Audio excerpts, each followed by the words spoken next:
बापानेच आपल्या मुलाची विक्री केल्याची धक्कादायक घटना मुंबईच्या विजयनगर परिसरातून समोर आलेली आहे।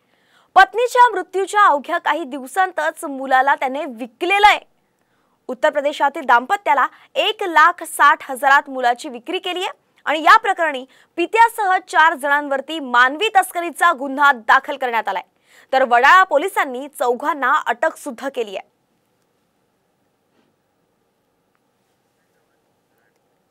अशा प्रकारे खूपच धक्कादायक ही अशी बातमी आहे। मुंबईतून अशी बातमी समोर येणं म्हणजे खरंच संतापजनक अशी घटना आहे। बापानेच आपल्या मुलाला विकल्याचा धक्कादायक हा प्रकार आहे। उत्तर प्रदेशातील दाम्पत्याला 1,60,000 त्याने आपला मुलगा विकलाय। पत्नीच्या मृत्यूनंतर काही दिवसातच त्याने मुलाची विक्री केली आहे।